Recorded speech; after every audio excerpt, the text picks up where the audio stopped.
Told NorCal I'm next up, it ain't no stopping me. I ain't Capolo, you hear AA, then That's another thing too. I'm tired of people saying, "Oh, you trying to be like Drewski? Get off my dick." We was doing this way before Drewski. Fuck are you talking about? Like, and it's documented. We didn't have Mozzie spit verses on the show early on. We didn't have an interview with Burner.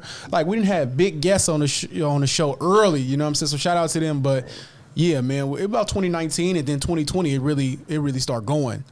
It was already going, but then 2020 it started like, okay, let's formulate this. Let's get a formula going, and it was working.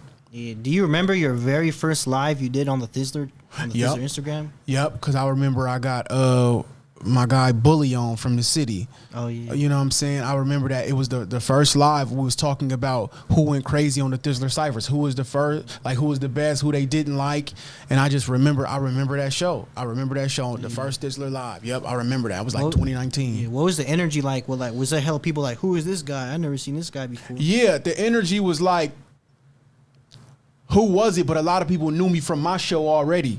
So it was like a lot of excitement, like from my audience. They was like, oh shit, Lee has kind of went from his own platform. Now he's on a much bigger platform. So there was like an elevation thing. So my audience really fucked with it and they supported it. The Thizzler audience didn't know who I was, but my audience was so deep and alive and showed so much love. They was like, they had to respect it. Yeah. You know what I'm saying? So I came with my own crowd and it was love.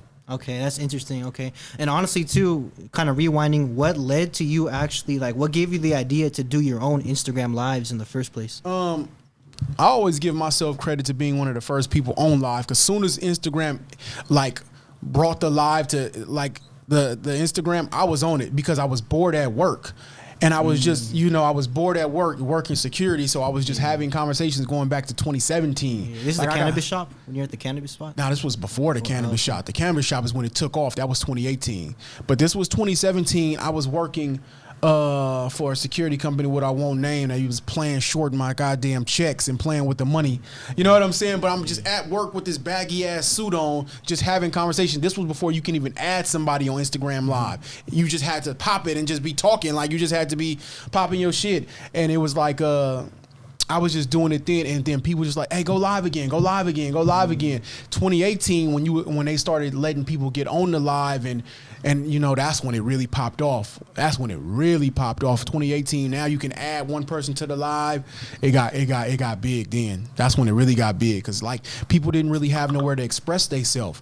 It was nowhere for people to go to express themselves on current events and current topics and current things that's going on, and that created that. You know what I'm saying? As far as the Bay Area, and then it went up. Yeah, and like it still works to this day. You know what I'm saying? I had to do my shit on the backup page because, I don't really like too much traffic on some of the shit we be talking about. Some of the shit we be talking about, I kind of want to keep private, because when it's too big, people start to like get politically correct. That's some just free game. When the audience is too big, people get politically correct. But when it's smaller, more intimate, you can get more truth out of people, and it makes for better content. So. Okay, how do you feel like the state is right now? Do you think it's too big where people are too politically correct on the Thizzler lives? Not yet. I don't even think the Thizzler live has hit its peak yet. I think honestly that shit is still growing just because it's so many more areas to hit, and it's so many artists out there that want to be heard. You know what I'm saying? Like from the Memphises to the Floridas to the Oklahomas to the New Mexicos, the Arizonas. It's so many more areas that just really, really, really want to be heard. So that live ain't even really hit its peak yet. But as far as that goes, because it's just people rapping. They're not really giving their opinion on current events and shit like that. So it's not political. It's not too political. And it's gonna get bigger though, for sure. Yeah. Would you say that's the goal? That's the goal, to get it to that point? I'm gonna say this, because the numbers do matter if I'm just being realistic, but I don't like focusing too much on the numbers, but I do want to be impactful in other areas. So even if our numbers don't get like drastically like major, and we doing like Drewski type 100,000 people in the live numbers, that's cool, but I want to still be able to hit those pockets that need help.